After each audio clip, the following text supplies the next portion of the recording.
Buenas tardes a todos.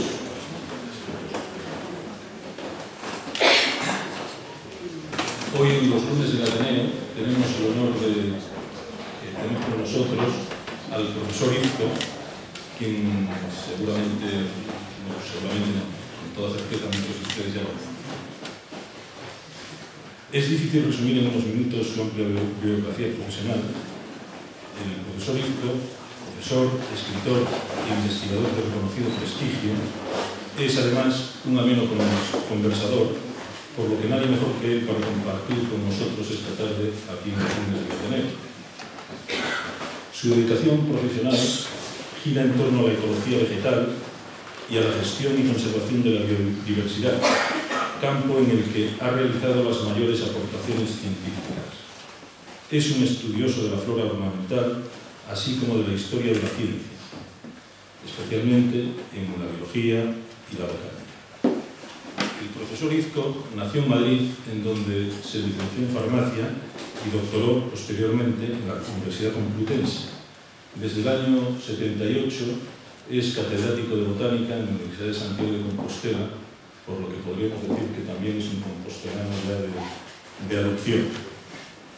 Es miembro de la Real Academia de la Historia Natural, de la Real Academia de Farmacia, de la Real Academia Gallega de las Ciencias, de la Sociedad Botánica de Francia, de la Asociación Española de Fitosociología, de la European Union Dune Conservation de Holanda, entre otras muchas asociaciones.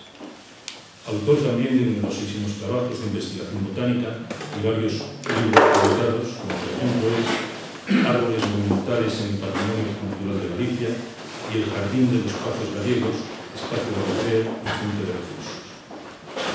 Es también de destacar su constante deseo, nunca llevado a cabo por otra parte por causas externas, de montar un jardín botánico de la Universidad de Santiago de Compostela.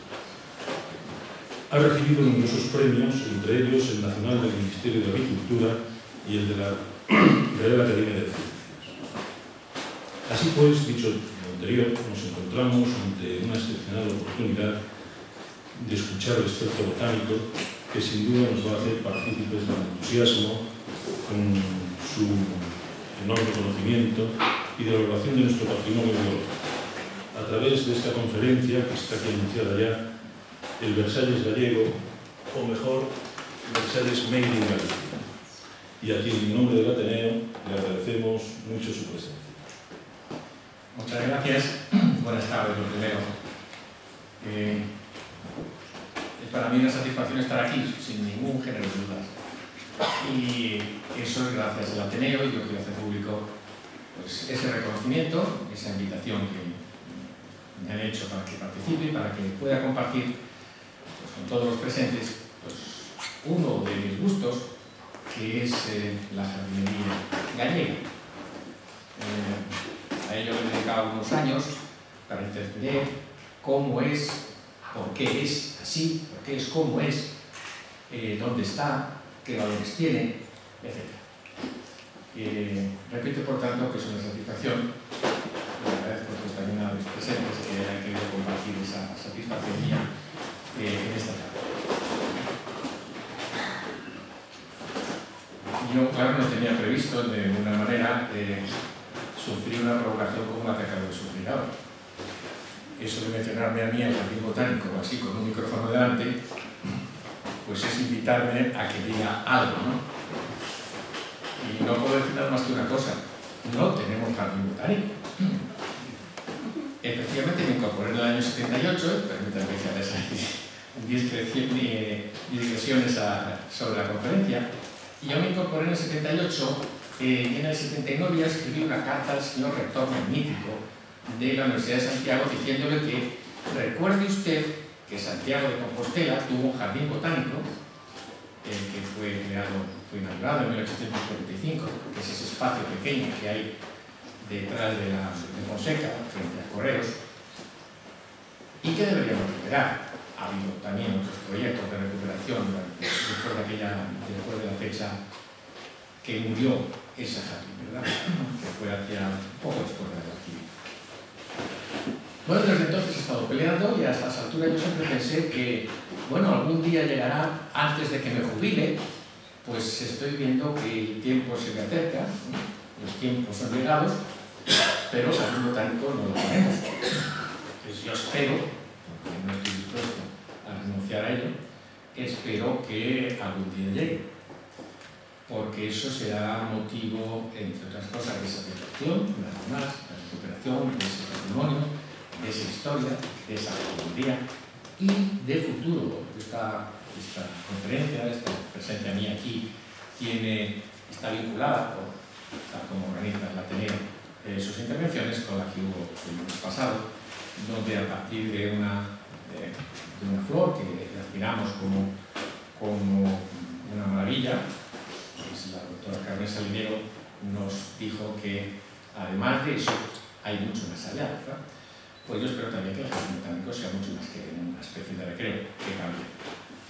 Bueno, pues regresamos al carril y vamos a hablar de la Versalles, de Versalles Made in Galicia. Versalles Made in Galicia es una forma de entrar a un tema que es el tema de la jardinería. Eso está basado en unas expresiones, algunas populares, otras que han venido acuñadas por personas además individualizadas, concretas y demás de más rango, que hablan concretamente del jardín del Pazo de Oca y ha sido denominado Versalles gallego. Ese mismo jardín, para otros autores o para otras corrientes populares también, se le conoce como Generalife del Norte.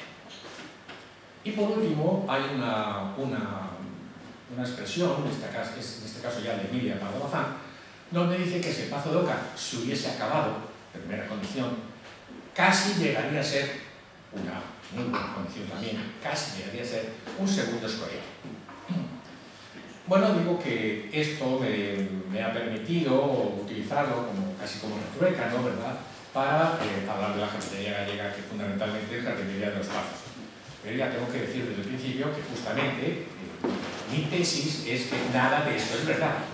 Casi diría que está por fortuna, no corresponde con la realidad, ¿verdad?